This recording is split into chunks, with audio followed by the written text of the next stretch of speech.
ആദ്യം പോകുന്നത് ഈ ശബരിമല സ്വർണ്ണക്കൊള്ളയുമായി ബന്ധപ്പെട്ടുള്ള വാർത്തകളിലേക്ക്. കാരണം എന്ന് വെച്ചാൽ ശബരിമല സ്വർണ്ണക്കൊള്ളയിൽ പ്രവാസി വ്യവസായി വെളിപ്പെടുത്തിയ ഈ ഡി മണിയുടെ വിശദമായ മൊഴിയെടുക്കാൻ തീരുമാനിച്ചിട്ടുണ്ട് സ്പെഷ്യൽ ഇൻവെസ്റ്റിഗേഷൻ ടീം. പോറ്റിക്ക് പണം നൽകിയെന്ന ആരോപണത്തിൽ വ്യക്തത വരുത്തുകയാണ് SITയുടെ നിലവിലെ ലക്ഷ്യം. ദേവസ്വം മുൻ അംഗങ്ങളായ KP ശങ്കർദാസിനെയും N വിജയകുമാറിനെയും ചോദ്യം ചെയ്യുകയും ചെയ്യും ഇന്ന് തന്നെ. അഞ്ജു ജയപ്രകാശ് വിവരങ്ങളുമായിട്ട് നമുക്കൊപ്പം തത്സമയം ചേരുന്നുണ്ട് തിരുവനന്തപുരത്ത് നിന്ന്. Anju, good morning. ഇപ്പോൾ ശബരിമല സ്വർണ്ണക്കൊള്ളയുമായി ബന്ധപ്പെട്ടുള്ള നിർണായകങ്ങളായ ചോദ്യം ചെയ്യലുകളിലേക്കും നിർണായകങ്ങളായ കണ്ടെത്തലുകളിലേക്കും ഒക്കെ SIT കടക്കുകയാണ്. ഈ സ്വർണ്ണക്കൊള്ളയുമായി ബന്ധപ്പെട്ട് രണ്ടുപേരെ ചോദ്യം ചെയ്യാൻ ഒരുങ്ങുമ്പോൾ, അതും കോടതി ചോദിച്ചു, ഈ രണ്ടുപേരെ എന്തുകൊണ്ട് നിങ്ങൾ അറസ്റ്റ് ചെയ്യുന്നില്ല, ചോദ്യം ചെയ്യുന്നില്ല എന്ന് ചോദിച്ചു. തൊട്ട് പിന്നാലെ അവരിലേക്ക് എത്തുകയാണ് SIT.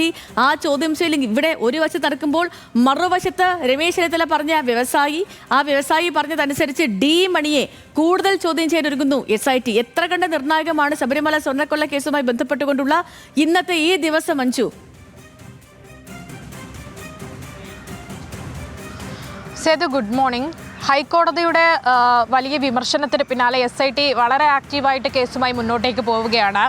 മറ്റ് അന്വേഷണ ഏജൻസികൾ അന്വേഷണം ആരംഭിക്കുന്നതിന് മുമ്പ് തന്നെ കൃത്യമായിട്ടുള്ള അറസ്റ്റുകൾ ഉൾപ്പെടെ നടത്താനാണ് നീക്കം. അതിൻ്റെ ഭാഗമായിട്ടാണ് ഇന്ന് രണ്ടുപേരുടെ ചോദ്യം ചെയ്യൽ കൂടിയുള്ളത്. അത് മുൻ ദേവസ്വം ബോർഡ് അംഗങ്ങളാണ്. ഇവർക്ക് നേരത്തെ 2 തവണ നോട്ടീസ് നൽകിയതാണ്. ഈ നോട്ടീസ് നൽകി ക്രൈംബ്രാഞ്ച് ഓഫീസിൽ നേരിട്ട് ഹാജരായി ചോദ്യം ചെയ്യലിൽ ഹാജരാകാനായിരുന്നു നിർദ്ദേശം നൽകിയിട്ടുള്ളത്. N വിജയകുമാറിനും KP ശങ്കർദാസിനുമാണ് ഈ നോട്ടീസ് നൽകിയിരിക്കുന്നത്. അവർ ഇന്ന് ഹാജരാകുമോ എന്നുള്ളത് നോക്കിക്കാണേണ്ടിയിരിക്കുന്നു.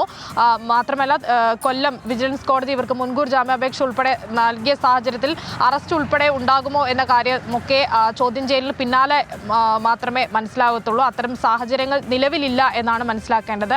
പക്ഷേ സേതു സൂചിപ്പിച്ചതുപോലെ കേസിൽ മറ്റൊരു, അതായത് രമേശ് ചെന്നിത്തല വലിയ തരത്തിൽ ഒരു കാര്യം ഉന്നയിച്ചു. അതിന് പിന്നാലെ ഒരു വ്യവസായിയുടെ മൊഴിയെടുത്തു. അത് ആ ആഴ്ചകൾക്ക് മുമ്പെടുത്ത ആ വ്യവസായിയുടെ മൊഴി അടുത്ത വഴിത്തിരിവ് സൃഷ്ടിക്കുകയാണ്. അത് അന്താരാഷ്ട്ര കരിഞ്ചന്തയിലേക്കുള്ള കള്ളക്കടത്ത് സംഘങ്ങളിലേക്ക് ആ അന്വേഷണം നീങ്ങുമോ എന്ന പശ്ചാത്തലമാണ് ഉണ്ടായിരിക്കുന്നത്. അതിൻ്റെ ഭാഗമായിട്ട് പുറത്തു വന്ന ഒരു പേരാണ് ഡി മണി എന്ന് പറയുന്നത്. ഇയാളെ വിശദമായി ചോദ്യം ചെയ്യാനുള്ള നടപടിക്രമങ്ങളിലേക്ക് SIT കടക്കുകയാണ്. ചെന്നൈയിൽ തന്നെ ഉണ്ട് ഒരു അന്വേഷണ സംഘം. അവിടെ ഈ ഗോവർദ്ധൻ്റെ സ്വർണ്ണ ആഭരണശാല ഉൾപ്പെടെ കൃത്യമായി പരിശോധന നടത്തുകയും ഡി മണിയിലേക്ക് എത്തിച്ചേരുകയും ഡി മണിയെ ചോദ്യം ചെയ്യുകയും കഴിഞ്ഞ ദിവസം 2.5 മണിക്കൂറോളം നീണ്ട ചോദ്യം ചെയ്യൽ നടത്തിയിട്ടുണ്ടായിരുന്നു. ഇനി വിശദമായ ചോദ്യം ചെയ്യലിലേക്ക് കടക്കും എന്നാണ് മനസ്സിലാക്കാൻ സാധിക്കുന്നത്. അതിനി ആരുടെയൊക്കെ അറസ്റ്റിലേക്ക് നീങ്ങും എന്നത് നോക്കി കാണേണ്ടിയിരിക്കുന്നു. വിശദമായ ചോദ്യം ചെയ്യൽ മാത്രമല്ല, ചില സുപ്രധാനമായിട്ടുള്ള കാര്യങ്ങളിലേക്ക് തെളിവെടുപ്പ് കൂടി നടത്താൻ ഈ ഘട്ടത്തിൽ തയ്യാറെടുക്കുന്നു എന്നാണ് മനസ്സിലാക്കാൻ സാധിക്കുന്നത്. കൂടുതൽ വിവരങ്ങളൊക്കെ വിശദാംശങ്ങളും ഒക്കെ ഈ ചോദ്യം ചെയ്യലിന് പിന്നാലെ പുറത്തേക്ക് വരുമെന്ന് നമുക്ക് പ്രതീക്ഷിക്കാം. യെസ്, ഓക്കെ അഞ്ജു, ശരി. അഞ്ജു ജയപ്രകാശാണ് വിവരങ്ങൾ നൽകിയത്.